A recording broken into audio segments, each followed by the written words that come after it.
Hey yo, what's good, people? It's your boy reporting straight from the land of Shaq Fu in the 90s. Shaq didn't just enter the league, he crashed into it like a wrecking ball with handles. And when Reebok gave him his own sneaker line, the 90s felt that impact instantly. These were loud, tech-heavy Orlando blue power moves on your feet. No myths, no off-brand models, just the real Shaq signatures that defined his early era. Before we break it down, hit that like button though. Subscribe and tell me which Shaq shoe was your favorite. Now let's get to it. When the Shaq Attaq dropped in '92, it wasn't just a sneaker release, it was a full announcement that the new force had entered the NBA. Reebok threw every piece of technology they had at this shoe, like they knew Shaq was about to be a once-in-a-generation problem. You had the graphite carbon fiber shank under the foot for stability, which was wild for the early 90s, and of course the iconic pump system, giving hoopers this illusion that pumping up the shoe made them play like superheroes. And the colorway? Orlando Magic Blue. Shaq wore these straight out the gate. Rookie year, posters, highlights, dunks that shook the rim like it owed him money. This was the shoe that made the league go, oh yeah, this dude is different. The Attaq set the tone. Big man, big personality, big technology. It's the origin point of the whole Shaq sneaker storyline. By the time the Shaq Attaq 2 dropped in 1993, Reebok knew Shaq wasn't just a rookie sensation. He was already shaping up to be the most dominant big man of the decade. So instead of reinventing everything, they tightened the screws. The Attaq 2 kept the same graphite mid-foot shank for stability, but refined the overall build. Better materials, smoother lines, and a cleaner fit that didn't feel as bulky as the first model. The pump system stayed because this was peak Reebok pump era and they were going to ride that wave as long as it worked.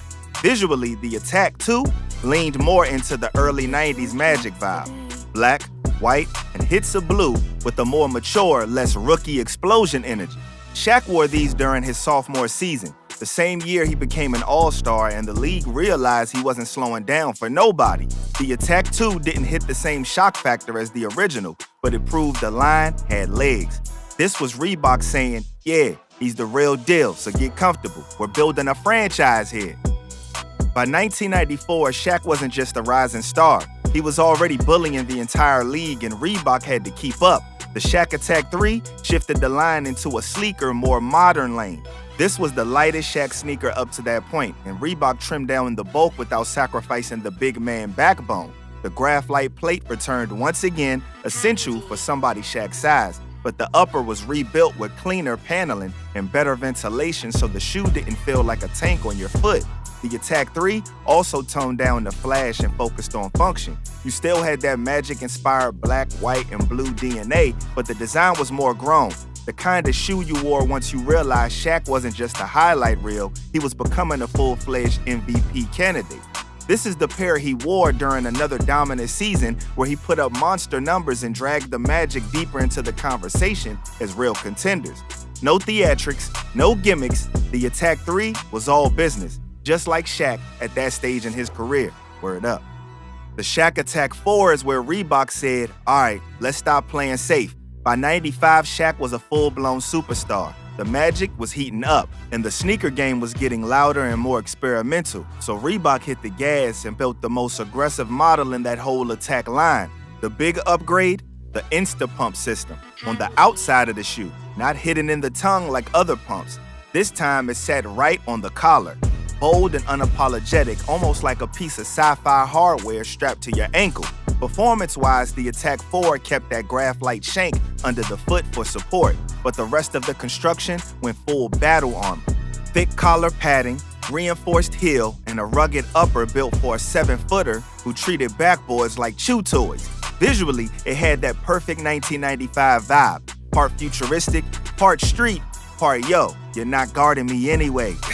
Shaq wore these during one of the biggest Magic seasons ever, in the year they made their first NBA Finals run.